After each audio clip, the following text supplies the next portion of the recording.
Sepertinya sudah oke. Langsung saja kita mulai.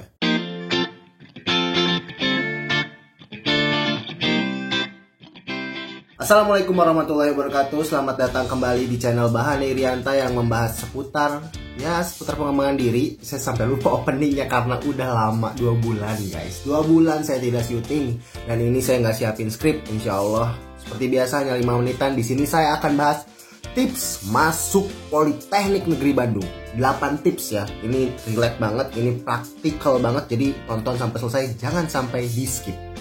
Oke, sebenarnya sih cuma satu ya kalau disimpulkan ya. Tipsnya itu belajar ya udah. Semua tes, semua cara itu basicnya di belajar. Mau masuk kampus UI, mau ITB, mau Harvard, ya belajar. Kalau nggak belajar terus nggak bisa ngelewatin tesnya, itu paling penting juga. Ya nggak akan lolos juga. Tapi saya nggak akan itu, saya nggak akan cuma ngomong jawab belajar doang. Itu ya selesai kontennya kalau cuma belajar doang kan. Nah, ada 8 ya teman-teman yang akan saya sampaikan ke teman-teman. Simak sampai selesai. Yang pertama, niat. Motivasinya apa? Ini mungkin basic banget dan teman-teman pasti sering denger di mana-mana. Tapi inilah yang menggerakkan saya untuk bisa terus belajar. Yang awalnya pengen masuk ITB sampai akhirnya Polban, teman-teman bisa cek di sini. Ya akhirnya jadilah saya sekarang. Niat teman-teman. Kalau teman-teman udah punya niatnya, dijamin bisa dibabat semuanya. Oke, lanjut yang kedua, pilih jurusan yang tepat. Jadi Polban itu tuh seringnya ya dulu waktu zaman saya. Alhamdulillah nih sekarang kan banyak yang nanya Polban, berarti kan Polban udah mulai bagus banget ya. Dan peminatnya banyak ya. Nah dulu waktu zaman saya dan sebelum-sebelumnya Polban itu cadangan banget. Jadi kalau misalkan ITB nggak masuk, UI nggak masuk, ya kampus-kampus besar nggak masuk, ke Polban lah. Karena memang pendaftarannya pun di akhir-akhir. Jadi kalau misalkan memang nggak lolos ya bisa daftar di Polban. Dan dulu begitu dan sekarang juga begitu. Tapi banyak juga nih yang mulai menjadikan ini pilihan pertama. Dan pilihan pertama itu, atau ya mau nggak pilihan pertama pun, perhatikan jurusannya. Jangan sampai teman-teman nggak paham sama jurusan-jurusan yang di Polban, asal masuk. Yang ngiranya teknik sipil itu jadi PNS, pas masuk, loh kok saya harus ngitung-ngitung jembatan, saya harus ngitung-ngitung jalan, saya salah jurusan. Tidak.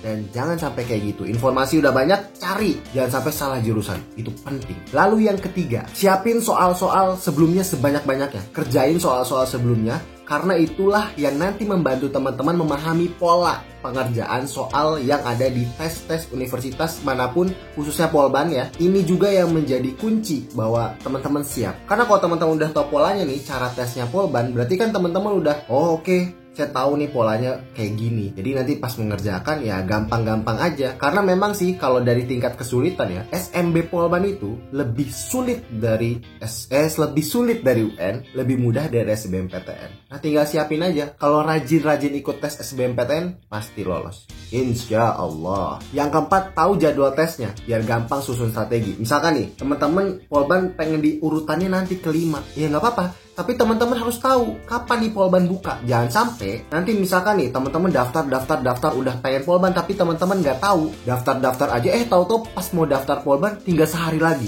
Udah sehari lagi servernya down. Udah down nggak bisa daftar. Malah nggak jadi kuliah kan? Gimana ya? Nah itu kan nggak ada persiapan, padahal informasinya itu udah ada dari dulu-dulu. Nah itu teman-teman harus tahu nih kapan tes ITB, kapan tes SBMPTN, kapan undangan, kapan tes CBTUI, apa dan segala macam lah. Yang kelima, banyakin ikut tryout. Kalau untuk orang-orang daerah kayak saya di Cirebon, ada forum mahasiswa Cirebon nih asal Polban. Nah mereka biasanya tiap tahun ngadain tryout. Nah ikut, ITB ngadain di Cirebon, ikut. Unpad ngadain di Cirebon, ikut aja pokoknya. Latih terus latih, targetin juara 1 kalau bisa. Biar apa? Biar terbiasa mengerjakan soal dan akhirnya pas mengerjakan soal sebenarnya udah pasti bisa. Insya Allah. Yang keenam yang paling penting lah, ya daftar tesnya, kerjakan soalnya, tunggu pengumumannya. Ini teknis banget kan? Ya kalau kita nggak daftar, kita nggak ngerjain soal, kita nggak nunggu jawabannya, nggak nunggu pengumumannya, ya gimana mau lolos? Yang ketujuh, berdoa. Pasrah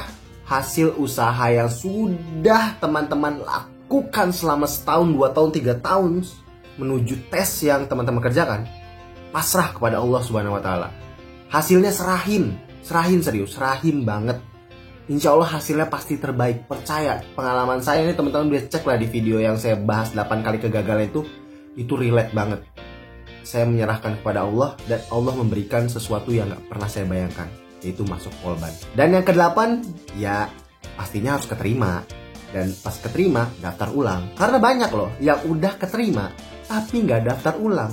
Ya jadinya nggak keterima. Ya jadinya nggak bisa dong masuk Polban. Tips masuk Polban nggak relate kalau nggak ada daftar ulang di akhir. So, ini technical banget kan tipsnya. Dah, itu aja tips dari saya. Saya udah lama banget gak buat konten. Ini kontennya juga dari pakai kamera depan nih ya. Bukan ini ada background baru, schedule boards, ada papan tulis kecil di belakang yang buat motivasi saya lah gitu. Karena ya 2 bulan kemarin saya sempet ada problem lah ya. Jadi ya maaf kalau teman-teman yang udah nungguin konten-konten saya nih. Semoga saya bisa kedepannya buat konten-konten lagi buat teman-teman gimana tips masuk Polban dan pengembangan diri lainnya lah. Oke, bye-bye. Sampai jumpa di konten selanjutnya. Jangan lupa like, comment, and subscribe dan share seluas-luasnya konten ini biar makin banyak yang mendapatkan manfaat. See you again.